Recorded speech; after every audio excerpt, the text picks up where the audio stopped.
जय Shri Radhe Krishna. I hope आप सब लोग बहुत अच्छे होंगे। चलिए कर्मयोग की चर्चा को आगे बढ़ाएंगे कि श्री कृष्ण क्या कहते हैं कर्मयोग के बारे में। तो श्री कृष्ण कहते हैं कि ये जो कर्म हैं ये हम किस तरीके से करते हैं, कैसे ये हमसे करवाए जाते हैं, कैसे ये कार्य करते हैं। क्योंकि आप देखते हैं कि आप और हमारे अंदर इंद्रियां हैं, इंद्रियां बलपूर्वक हमसे गलत कार्य भी करवा लेते हैं। यहाँ पर अर्जुन कहते हैं भगवान श्री कृष्ण से कि कोई है अंदर जो हठ पूर्वक मुझसे ये काम करवा लेता है, मैं करना तो नहीं चाहता हूँ फिर भी मुझसे ये काम करवा लेता है। तो यहाँ पर अर्जुन पूछते हैं कि वो शत्रु कौन है, वो कौन है शत्रु जो मुझसे हठ पूर्वक इस काम को करवाता है, जो मैं नहीं भी करना चाहता हूँ। यहाँ पर अर्जुन कहते हैं मुझे पता है कि अच्छा और बुरा क्या है, ये जानते हुए भी मैं गलत काम कर बैठता हूँ। मुझे खूब भली भांति पता रहता है कि ये काम गलत है और फिर भी मैं उसको कर लेता हूँ। तो आखिर इसके पीछे कौन है इस गलत कार्य को करवाने वाला।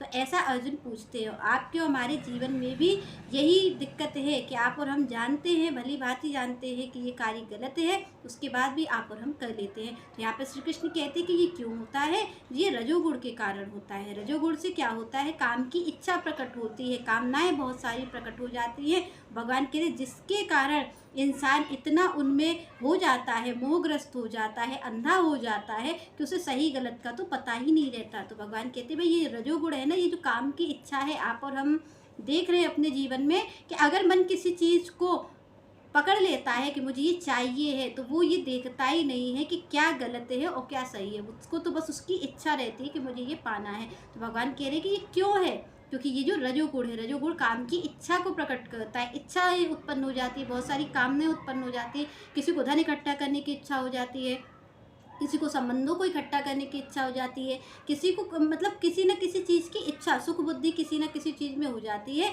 कभी धन में हो जाती है, कभी संबंध में हो जाती है। तो यहाँ पर क्या होता है कि जिसमें सुख बुद्धि हो जाती है जीव की, वो उसी को ही इकट्ठा करने लग जाता है। और जब वो उसको इकट्ठा करने लग जाता है तो वो इकट्ठा करते करते क्या होता है कि वो इतना अंधा हो जाता है कि वो सही गलत का विचार करना भूल जाता है। तो यहाँ पर श्री कृष्ण कहते हैं कि ये किस कारण होता है, ये रजोगुण के कारण होता है। रजोगुण के कारण ये जो कामनाएं हैं ये प्रकट होती हैं जीव में। तो भगवान कह रहे हैं कि जब रजोगुण उत्पन्न होता है, जब कामनाएं उत्पन्न होती हैं, तो वो सही गलत का विचार करना भूल जाता है, वो तमोगुणी हो जाता है। मतलब वो सही गलत का विचार नहीं करता। तमोगुणी व्यक्ति का क्या होता है कि वो सही गलत का विचार नहीं करता है, वो जिसमें सुख समझेगा, वो चाहे किसी को पीड़ा हो, चाहे किसी को कितनी भी तकलीफ हो, वो अपना कार्य सिद्ध करता है, क्योंकि उसे दूसरों की पीड़ा से कोई मतलब नहीं होता। उसे तो आनंद इसी में आता है कि अगर दूसरों को पीड़ा हो रही है तो ही उसके आनंद का कारण है। तो भगवान कहते हैं कि जब कोई ऐसा लोभ में, जब कोई मोह में ऐसा अंधा होता है ना, तब वो दूसरों की पीड़ा को तो भूल ही जाता है, वो गलत कार्यों को ही करने लग जाता है। तो यहाँ पर भगवान कहते हैं कि भाई इसका क्या उपाय है। इसका उपाय यही है कि रजोगुण को कम किया जाए और सतोगुण को बढ़ाया जाए। तो यहाँ पर श्री कृष्ण कहते हैं कि जो कामनाएं हैं इनको नष्ट करने का एक ही उपाय है कि इन कामनाओं को पूरा न किया जाए, इनको कम करने की कोशिश की जाए। तो श्री कृष्ण कहते हैं ये कामनाएं जब कम होंगी जीवन में, तभी आप सतोगुण की ओर बढ़ पाएंगे। क्योंकि सतोगुण का मतलब है संतोष, आपके जीवन में संतोष आए, आपके जीवन में जो भगवान का दिया हुआ है उसमें आप खुश रहना सीख जाएं। तो भगवान कह रहे हैं कि रजोगुण को कम करना है और सतोगुण को बढ़ाना है। तो श्री कृष्ण कहते हैं कि भाई यहाँ पर ये जो काम रूपी शत्रु है, इसको आप कैसे मार पाओगे। तो श्री कृष्ण कहते हैं भाई पहले जान लो कि ये निवास कहाँ करता है, कहाँ इसका निवास स्थान है, कैसे कैसे ये कार्य करता है, तभी तो आप उसको मार पाओगे। तो श्री कृष्ण कहते हैं कि सबसे पहले क्या है यहाँ पर, कहाँ पर मन, ये जो मन है हमारा, यही तो कार्य करवाता है सही गलत का जो भी है। क्योंकि यहाँ पर तुलसी बाबा कहते हैं कि मन ही मिलावे राम से और मन ही करे फजीत। तो यहाँ पर जो मूल कारण है आपके हमारे जीवन में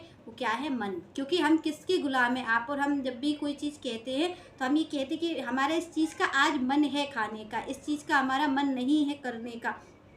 यहाँ पर भगवान कहते हैं कि भाई ये जो आप ये समझते हो ना मन, तो मन से भी बढ़ के कोई चीज़ है। तो भगवान कह रहे हैं कि भाई ये जो मन है, मन से बढ़ कर के क्या है। भगवान कह रहे हैं कि भाई ये जो मन है ये तो इंद्रियों को आकर्षित कर लेता है और इंद्रियां उसी चीज़ को मांगने लग जाती है। जिसकी मन की इच्छा होती है इंद्रियां उसी के अनुसार कार्य करती है। तो भगवान कह रहे हैं कि भाई मन से बढ़ के क्या है, बुद्धि है। तो भगवान कह रहे हैं कि पहले किसी चीज़ का व्यक्ति क्या करता है, मन बनाता है कि मुझे ये चीज़ मिले, उसी के अनुसार इंद्रियां कार्य करने लग जाती हैं। आप देखेंगे अगर आपका मीठा खाने का मन है तो आपके हाथ पैर जो भी हैं वो उस चीज़ को बना लेंगे, उस चीज़ को ढूंढ लेंगे। आपको जिस चीज़ को खाना है मन वो चीज़ अपने आप करवा लेगा आपसे, क्योंकि मन की जो इच्छा होती है वो बहुत ही तीव्र होती है, तो वो उस चीज़ को करवा ही लेता है। यहाँ पर श्री कृष्ण कह रहे हैं कि भाई ये मन है, पर मन से ऊपर भी कोई चीज़ है, वो है बुद्धि। तो भगवान कह रहे हैं वो बुद्धि है। बुद्धि का कार्य क्या होता है? संकल्प शक्ति का। अगर बुद्धि ये संकल्प कर ले कि मुझे इस कार्य को करना है, अगर बुद्धि, क्योंकि देखिए संत क्या देते हैं, जो सत्संग है वो जीव को क्या देता है? विवेक ही तो देता है।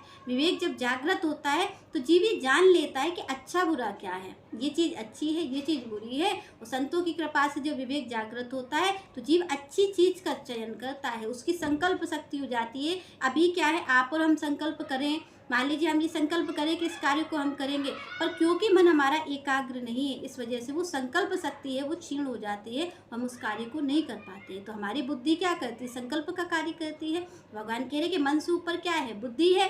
आप अगर आप किसी चीज़ का मन कर रहे हैं, पर बुद्धि आपको बताएगी ना। आपका मन है कि हम इस चीज़ को, इस व्यक्ति को पीड़ा पहुंचा दें, पर उससे पहले बुद्धि है, बुद्धि आपको बताएगी ये चीज़ सही नहीं है, ये चीज़ सही है, आपको ये करना चाहिए। तो भगवान कह रहे मन के ऊपर क्या है? मन के ऊपर बुद्धि है।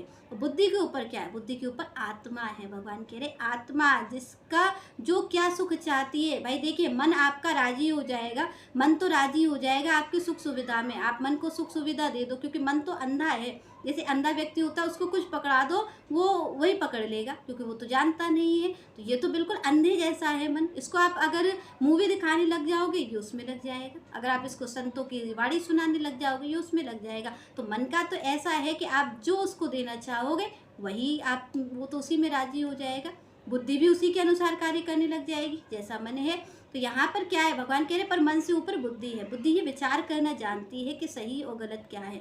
तो बुद्धि भी आपकी राजी हो सकती है गलत कार्यों में, मन भी हो सकता है, पर भगवान कहते हैं आत्मा, आत्मा कभी भी आपके गलत कार्यों में राजी नहीं होगी। क्यों आप कहते हैं, हम कहते हैं कि हमें पता रहता है ये गलत है, तो ये कहने वाला कौन है? ये कहने वाला आपका जो आत्मा है वही है, वो ये बताती है कि आप इस गलत कार्य को कर रहे हो। तो भगवान यहाँ पर कहते हैं कि भाई क्या है कि इंद्रियाणि पराणि आहु इंद्रिभ्यः परम मनः मनसः तू परा बुद्धि, यह बुद्धि परस्तु तू सह। भगवान कहते हैं कि भाई यहाँ पर क्या है कि सबसे ऊपर, सबसे अगर पहले कोई चीज़ है तो मन है, और मन के बाद क्या है? उसके ऊपर बुद्धि है। भगवान कह रहे बुद्धि कार्य करती है, बुद्धि से ऊपर भी आत्मा है। तो यहाँ पर कह रहे कि आत्मा का सुख क्या है? श्री कृष्ण कहते भाई आत्मा का सुख क्या है? मन को तो आप जो मर्जी आएगा वो पकड़ा दोगे, उसमें राजी हो जाएगा, बुद्धि भी उसी के अनुसार सही गलत बताने लग जाएगी। पर आत्मा का सुख क्या है? आत्मा का सुख है कृष्ण की प्राप्ति। आत्मा जो चाहती है वो क्या चाहती है? वो कृष्ण की प्राप्ति चाहती है। उसको सुख तो तभी मिलेगा। आप देखिए, आपको ये लगता है, आपकी बुद्धि ये कहती है कि भाई धन में सुख है, तो आप धन इकट्ठा तो करते हैं, पर आपकी आत्मा कहाँ सुखी होती है? वो तो फिर भी आप खूब बिछा लीजिए, बढ़िया बिस्तर होते हैं, महंगे महंगे लोगों के बेड होते हैं, पर उन्हें नींद की गोली खानी पड़ती, क्योंकि उनके जीवन में शांति नहीं है, उनके जीवन में सुख है नहीं। जिस सुख की वो कल्पना कर रहे थे कि हमें मिलेगा, पर वो मिला नहीं, तो वो और विषाद हो जाता, उन्हें और डिप्रेशन हो जाता, तो वो गोलियां खाना शुरू कर देते। तो यही सबके जीवन में दिख रहा है। आज इतनी सारी चीज़, इतने सारे साधन होते हुए भी आप देख रहे हैं लोग डिप्रेशन में जा रहे हैं, लोग सुसाइड कर रहे हैं। तो इसका कारण क्या है? इससे पहले तो आप और हम देखते थे कि जीवन में कितनी कठिनाई थी, कोई चीज़ की सुविधा नहीं थी, कितना जीवन कठिन था। आज हम देख रहे हैं कि जीवन कितना सरल हो गया है। पर ये जीवन सरल होने के बाद भी आप देख रहे हैं कि पहले के लोग डिप्रेशन में नहीं होते थे, आज के छोटे छोटे बच्चे, आज की जो यंग जनरेशन है वो डिप्रेशन में जा रही है। तो किस चीज़ का डिप्रेशन हो रहा है? क्या है ये डिप्रेशन? क्यों हो रहा है ये डिप्रेशन? क्यों? क्योंकि हम जिसमें सुख बुद्धि सोच रहे थे उसमें है नहीं, उसमें उनको मिला नहीं है सुख। तो यहाँ पर सब डिप्रेशन में जा रहे हैं। आप और हम देखते हैं कि आज कोई भी ये आम मामला हो गया है कि लोग सुसाइड कर लेते। तो इसका कारण क्या है? क्योंकि जीवन में हम जिस सुख की कल्पना करते हैं कि हमें यहाँ सुख मिलेगा, वो मिलता नहीं है, और जब नहीं मिलता है तो इंसान को डिप्रेशन हो जाता है। तो यहाँ पर श्री कृष्ण कह रहे भाई आत्मा का सुख क्या? आत्मा का सुख तो श्री कृष्ण की प्राप्ति हो। जब आप कृष्ण भावनामृत होते हो, जब आप कृष्ण की सेवा में लगते हो, जब आप उनकी भक्ति में लगते हो, तो आप देखोगे कि आपका मन, आपकी बुद्धि, आपकी इंद्रियां सब उसी के अनुसार कार्य करने लग जाएंगी। सब चीज़ की दवा आप देखो, कोई कहता है कि भाई मन को नियंत्रण करो, कोई कहता है विवेक को जागृत करो, कोई कहता है इन इंद्रियों पे नियंत्रण करो। आप देखेंगे सब लोग अलग अलग दवा देते हैं। कोई कहता है इन इंद्रियों को कंट्रोल करो क्योंकि ये इंद्रियां गलत रास्ते पे नहीं जाए, कोई कहता है मन को कैसे नियंत्रण किया जाए, कोई यहाँ पर कहता है कि भाई बुद्धि कैसे सही हो, बुद्धि खराब हो गई है जीव की। तो यहाँ पर सब अलग अलग देते हैं, पर इन सबकी एक ही दवा है, वो है कृष्ण की प्राप्ति। जब तक कृष्ण की प्राप्ति नहीं होगी, जब तक आप कृष्ण की ओर नहीं चलोगे, तब तक आपका मन भी भटका रहेगा, आपकी इंद्रियां, आपकी बुद्धि सब कुछ एक गलत रास्ते पर आपको लेके जाएगी।